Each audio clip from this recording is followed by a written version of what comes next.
Assalamualaikum warahmatullahi wabarakatuh. Kita akan membahas tentang proses masuk dan berkembangnya Islam di Indonesia. Kita awali dengan teori-teori tentang masuknya Islam ke Nusantara. Teori yang pertama adalah teori Gujarat yang dikemukakan oleh Snow Hargrunji, W.F. Sutherland, B.H.M. Fleck. Islam masuk ke Nusantara itu sekitar abad ke-13 yang dibawa oleh para pedagang Islam dari Gujarat. Sedangkan bukti-bukti dari teori Gujarat yaitu batu nisan Sultan Malik As-Soleh, yang mana beliau adalah raja kerajaan Samudra Pasai yang meninggal tahun 1297, yang mana bercorak Gujarat India. Dan yang kedua, catatan sejarah Marco Polo yang mana berasal dari Venesia, Italia.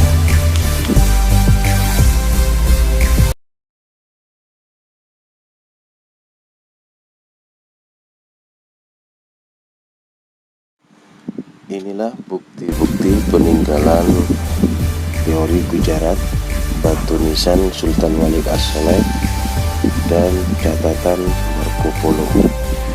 Teori selanjutnya adalah teori Mekah yang dikemukakan oleh Buya Hamka dan C.C. Van Loon, yang mana mengatakan bahwa pengaruh Islam telah masuk ke Nusantara sekitar abad ke-7 dan dibawa langsung oleh pedagang dari Arab.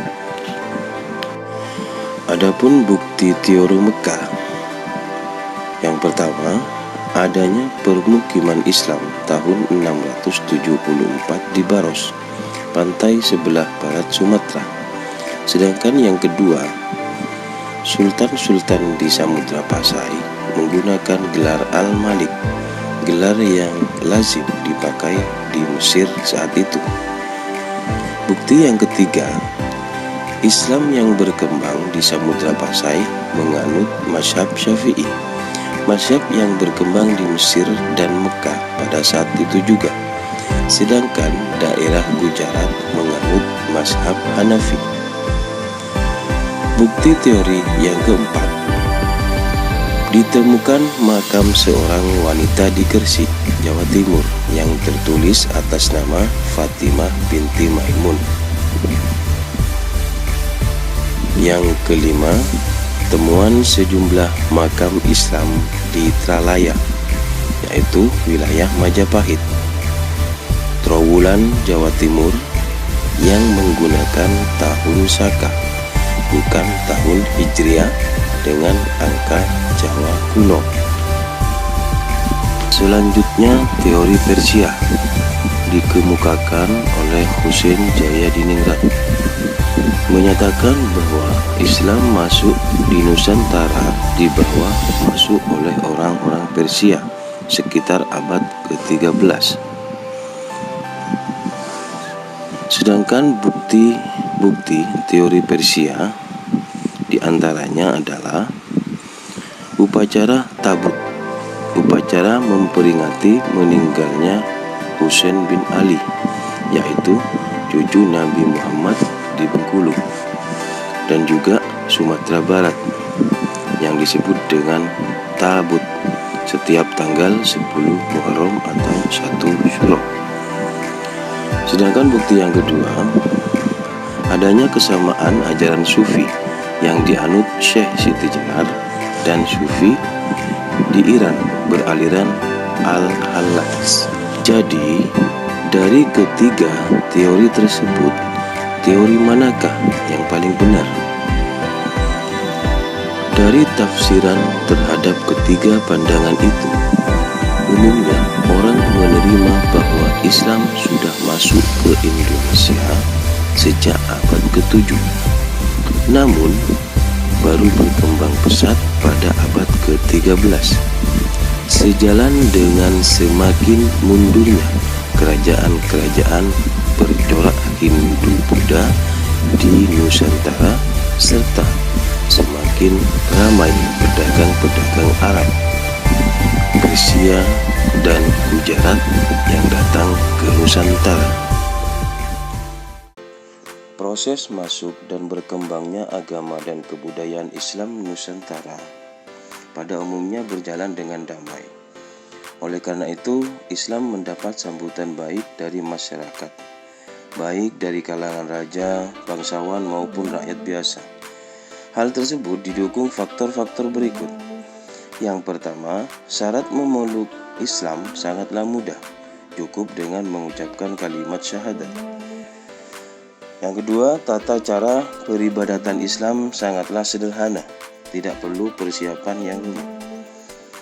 Islam tidak mengenal pelapisan sosial atau stratifikasi sosial.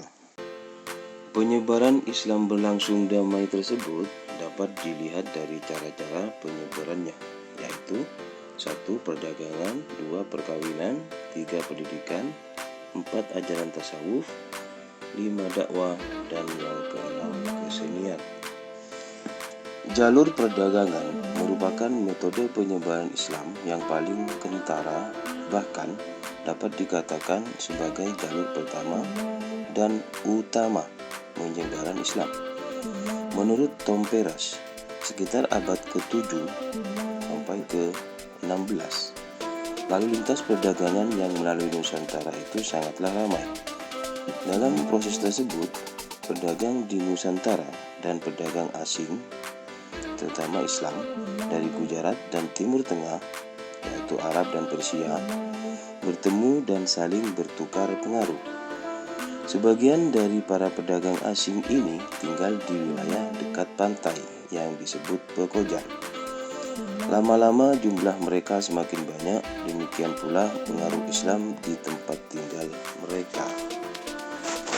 Hal ini juga menjelaskan mengapa kerajaan-kerajaan Islam Nusantara seperti Bone, Banjar, Banten, Demak, Cirebon, Samudra Pasai, Ternate, Tidore, Bacan, Jailolo, Hitu, dan Delhi selalu berawal dari wilayah pesisir pantai.